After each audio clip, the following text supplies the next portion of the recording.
大家好啊！今日咧我就同大家煮一個炒斑球。咁呢啲咧就係街市嗰啲魚檔咧會成日劏啲大魚咧就會切咗件翻出嚟賣嘅。請大家 subscribe 訂閱是美德。咁我就買咗一件，咁呢一件咧就大約100蚊。咁我買咗翻嚟咧，我就會揾啲紙巾咧索一索佢嗰啲水先。咁咧見到佢嗰啲肉咧都好白色，咁我就會將佢起咗一半先。好大份咧，呢個魚好勁。咁啊，我就唔會切咁薄，我會切厚少少。咁樣一嚿咁嘅樣。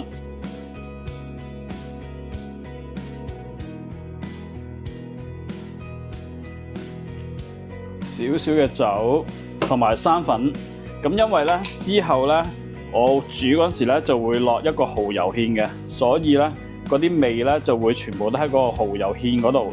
咁而家咧呢個就只係醃咗嗰個魚，等佢嗰個魚咧就冇咁腥味。多少少生粉都唔怕，因為一陣間咧我會去煎炸佢，咁咧個可以生粉咧就封住啲魚肉，咁煮出嚟咧就更好食。係啦，最好似見到啲生粉漿咧。就封住晒嗰個魚肉，咁就已經最好噶啦。咁我而家就有得啲魚醃一醃先啦。咁我配菜有咩呢？我就之前咧買咗一啲細條嘅西芹，咁做呢個菜咧，韭黃其實就好主要噶啦。咁韭黃都係切短啦。咁我哋有5隻嘅新鮮冬菇。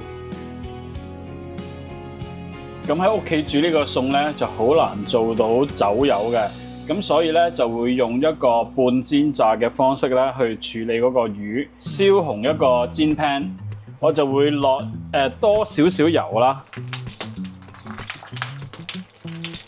我就一個半煎炸嘅形式去將嗰啲魚咧就煮到去一半熟。嗱，呢個越肉薄啲嘅咧，我就可以煎咗一邊，咁樣金黃色，煎埋另外一邊金黃色咧就可以噶啦。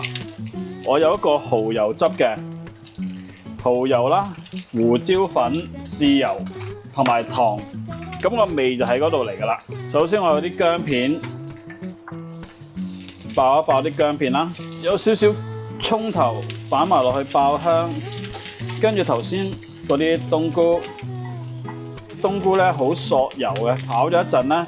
佢其實就會縮水，擺一啲西芹落去先啦。因為西芹咧就會襟炒啲。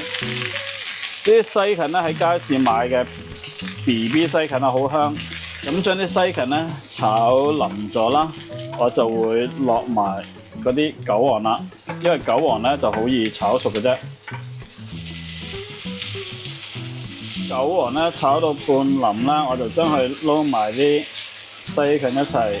再兜佢啦，炒到都差不多啦。咁我而家就放啲魚落去，頭先嘅魚肉啦，